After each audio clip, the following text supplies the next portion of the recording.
نحمدہ ونصلی ونسلم علی رسولہ الکریم اما بعد۔ محترم ناظرین، درس قرآن .com کے خوبصورت پلیٹ فارم پر آج قصص القرآن کی 51 نشست ہے۔ درس قرآن .com کی ویڈیوز لائک کریں، شیئر کریں اور چینل سبسکرائب کریں، یہ ایک صدقہ جاریہ ہے۔ محترم ناظرین، ہم بات کر رہے تھے آج کی نشست میں اصحاب الجنہ کا ایک خوبصورت واقعہ جو قرآن مجید کے اندر سورہ قلم میں بیان ہوا ہے۔ قرآن مجید نے مختلف واقعات کو بیان کیا ہے، انہی واقعات میں سے ایک واقعہ اصحاب الجنہ کا ہے، یعنی باغ والوں کا واقعہ۔ سورہ قلم کے شروع کے اندر اللہ تعالیٰ نے اہل مکہ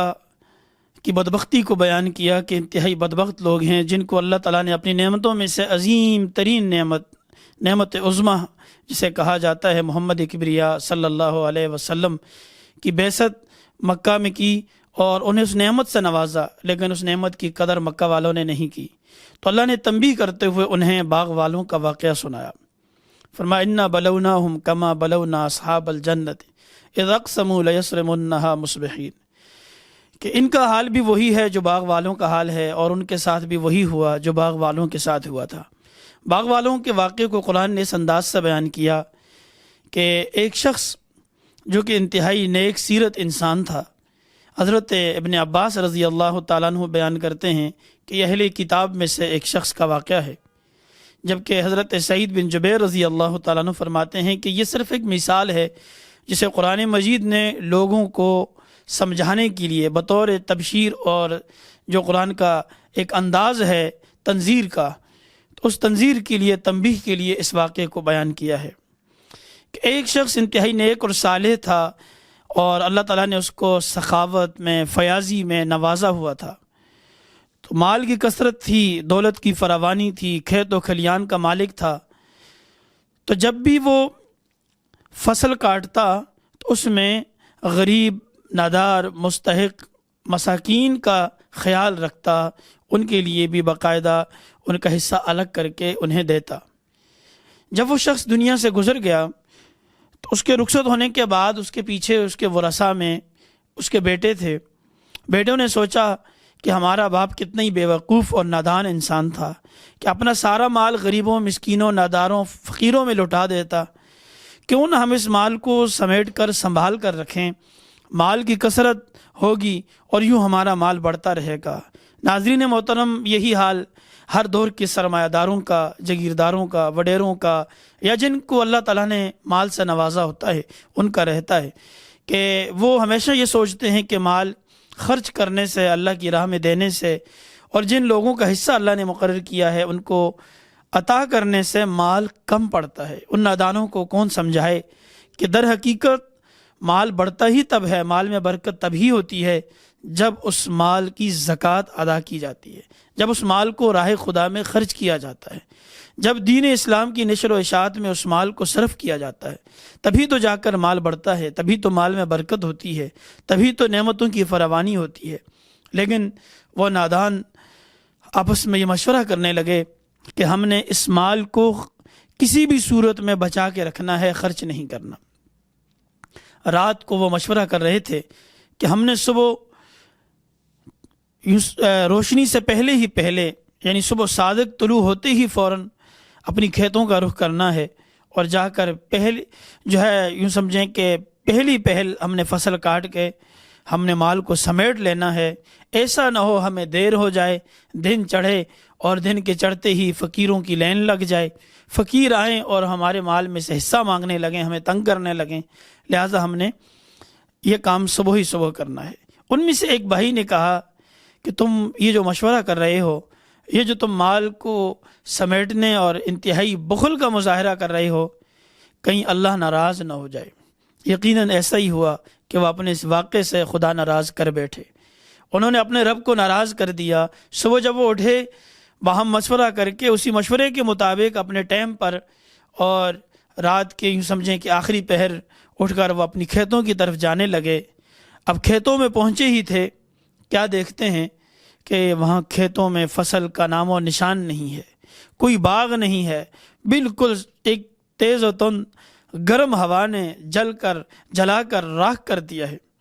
اب وہ دیکھتے ہیں کہ ایک دوسرے سے کہنے لگے کہیں ایسا تو نہیں ہے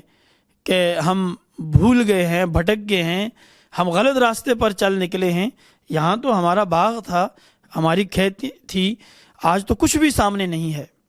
تو بہت کچھ سوچنے کے بعد، ارد گرد کی علامات اور نشانیاں دیکھنے کے بعد انہیں یہ بات سمجھ میں آئی کہ مقام تو وہی ہے، جگہ تو وہی ہے، لیکن مسئلہ نیتوں کا ہے۔ ہماری نیتوں میں فطور آ گیا تھا، اس فطور کی وجہ سے ہم اپنے مال سے محروم ہو چکے ہیں۔ محترم ناظرین، بڑے پچھتائے اور پریشان ہوئے، کہنے لگے کہ یا اللہ اب ہم جو ہے رجوع کرتے ہیں، توبہ استغفار کرتے ہیں، ہم اب جو ہے کبھی بھی ایسا نہیں سوچیں گے۔ ہماری بخل نے اور ہماری اس جو ہے نا کم ظرفی نے ہمیں یہاں تک پہنچایا، لیکن جب اللہ کا حکم پورا ہو جاتا ہے تو پھر اس کے بعد پچھتاوا کام نہیں آتا۔ اللہ رب العالمین ایک مہلت دیتے ہیں، اس کا قانون امہال ہے، جو مہلت کا قانون ہے، مہلت دیتا ہے۔ بہت سے نادان لوگ اس مہلت کو اپنے غلط نظریات کے لیے دلیل بنا لیتے ہیں کہ ہمارا جو نظریہ ہے، ہماری جو سوچ ہے، ہماری جو فکر ہے، اس کی سب سے بڑی دلیل یہ ہے کہ دیکھیں ہم پھل اور پھول رہے ہیں اور ہمارا یہ نظریہ بھی بڑھتا جا رہا ہے، تو ہمیں تو کوئی کہ کسی عذاب نے، کسی پریشانی نے، کسی تکلیف نے آ کر نہیں گھیرا۔ اس کا مطلب یہ ہے کہ ہم صحیح سمت پر سفر کر رہے ہیں، صحیح راستے پر ہیں۔ تو اللہ تعالیٰ نے اس واقعے کے ذریعے بتا دیا کہ یہ درست نہیں ہے، یہ کوئی دلیل نہیں ہے۔ اور اہل مکہ کو، بالخصوص اہل مکہ کا سردار جو ولید بن مغیرہ جو تھا، اس کو اللہ تعالیٰ نے اسی واقعے سے پہلے جو آیات ہیں ان آیات کے اندر اس کی سخت مذمت کی اور جھنجھوڑا اور اس کو سخت الفاظ کے ساتھ جو ہے تنبیہ کی کہ تمہیں اتنی عظیم نعمت سے نوازا، وہ نعمت محمد کبریا صلی اللہ علیہ وسلم کی ہے، تمہیں چاہیے تھا تم اس کی عظمت کا اعتراف کرتے اور احترام کرتے رسول اکرم صلی اللہ علیہ وسلم کا، اس کے دین کی دعوت کو قبول کرتے ہوئے اس کے دین میں داخل ہو جاتے، لیکن تم نے بھی وہی کیا جو باغ والوں نے کیا۔ باغ والوں نے بھی نعمت کی قدر نہ کی، شکران نعمت کے بجائے کفران نعمت، بخل پہ اتر آئے، تو ہم نے انہیں باغ سے محروم کر دیا۔ مکہ والے بھی، مکہ میں رہتے ہوئے بھی حضور نبی کریم صلی اللہ علیہ وسلم کے یعنی یوں سمجھیں کہ قریب ترین لوگ، قریش سے تعلق ہونے کے باوجود، گھر بھی قریب، بستی بھی قریب، لیکن وہ اللہ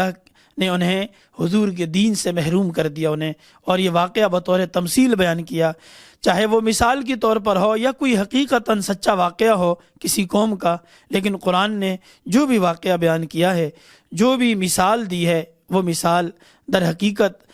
ہمارے لیے اور آنے والی نسلوں کے لیے تا قیامت انسانوں کے لیے آنکھیں کھول دینے کے لیے کافی ہے کہ ہمیں اللہ رب العالمین کی اس مہلت سے فائدہ اٹھانا چاہیے، اس کی نعمتوں کی قدر کرنی چاہیے، ورنہ اصحاب الجنہ یعنی باغ والوں کا واقعہ بطور عبرت کے ہمارے سامنے موجود ہے۔ اللہ رب العالمین ہمیں عمل کی توفیق عطا فرمائے۔ وآخر دعوانا ان الحمدللہ رب العالمین۔